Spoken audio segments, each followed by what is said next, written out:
Welcome to Honkai Star Rail's true endgame.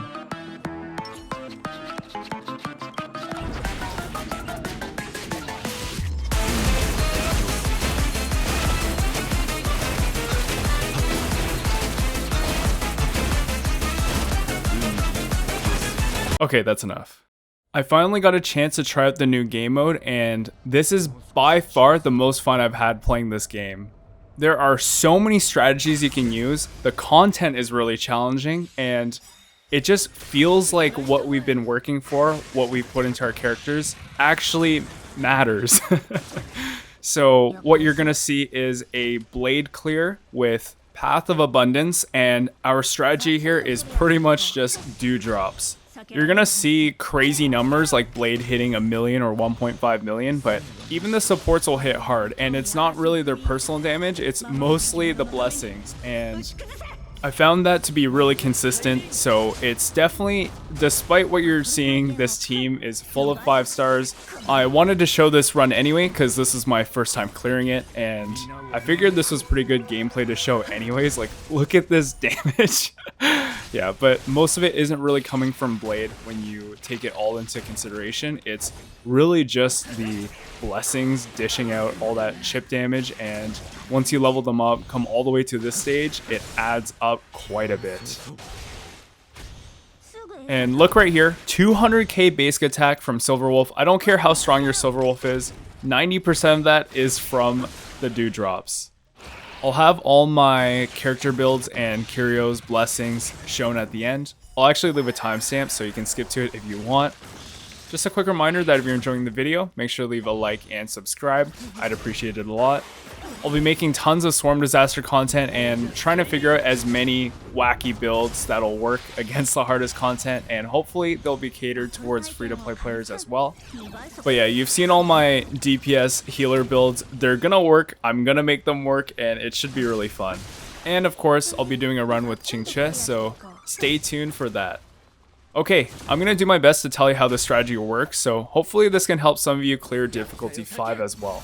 You can pretty much bring any team you want, just bring your normal team, the blessings will do all the heavy lifting while keeping you alive. So this is one of the comfiest ways to do it. It's very low stress relatively, like sometimes you'll have some scares where you all get nuked or something, but if you save your path resonance before a big boss nuke, then you shouldn't really ever be at low health. You'll pretty much be at full health for most of the fights.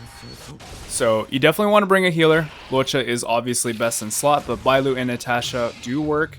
You want to bring a damage healer, ideally someone with a bit of tankiness and AoE. Unfortunately, hunt characters aren't as suitable for this kind of content.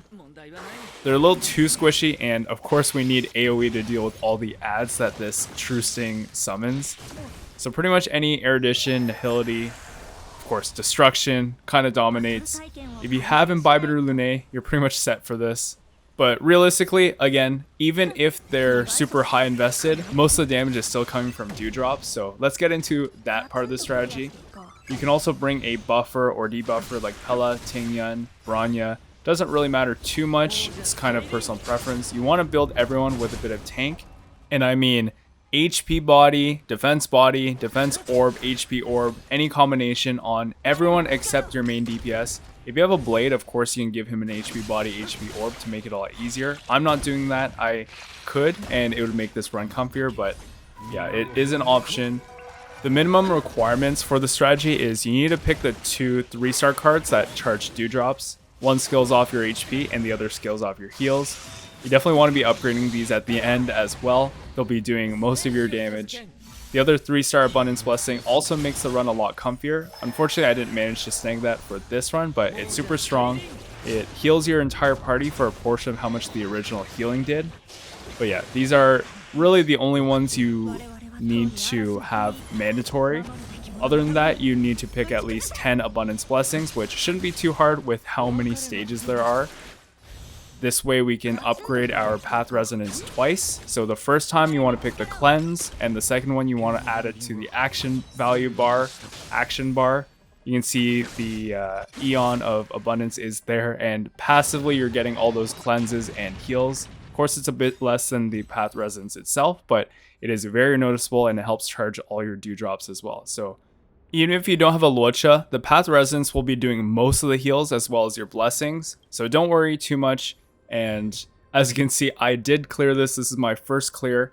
That's pretty much why I wanted to show this run in particular. You'll see all my blessings here and how it went down. Other than the 10 abundance that you pick, there are some pretty much just go for defensive utility, like the preservation ones that give you shield at the end of a turn or after you get hit. There's also that destruction blessing that reduces all damage that your team takes by 50% when you upgrade it, and it shares all the damage evenly. That one is huge for Swarm Disaster level 5. It's right. I just scrolled past it, but yeah, it's really important with all that incoming damage. And I'm still kind of learning the game mode. I haven't leveled up my tree much yet. We got Nuke Them from Orbit, and that's pretty much it. So the strategy itself is pretty straightforward. Get the 2 Dewdrops, get the Path Resonance upgraded to level 3, so you need 10 Abundance Blessings, and you should be able to cheese Swarm Disaster 5 pretty easily with this strategy. You can go for even more defensive builds, even more defensive characters. The more bulky, the better. You don't actually need damage output because the Dewdrops will take care of that for you. I know I've said that a lot this video, but I'm really hoping this can help some of you clear it. I know it's really hard content, and that's why I love it. So let me know what you think of Swarm Disaster, the new simulated universe. I've been having a blast. I think I spent the last 6 or 7 hours. I didn't have a chance till today to really play through it, but once I did, I spent so much time looking through all the blessings, trying to figure out how it works. I still haven't really leveled up my tree much yet. Like all my, what are they? The paths aren't leveled very highly because I haven't done all the challenges, but I will be hunting all of those. And once we get that tree updated, we should be having a much easier time with this difficulty level as well.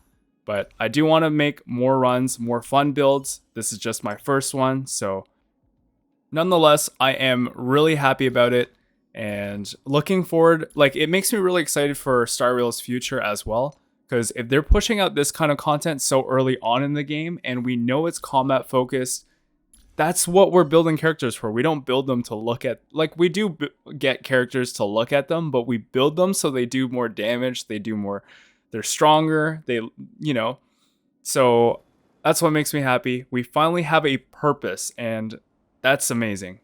So I hope all of you are enjoying the new game mode as well. I can't really find any like real flaws with it. I can only think of personal preferences or quality of life changes that they might be able to make, but overall, I am having a really good time. So again, thank you so much for watching all the way to the end. I will see you next time.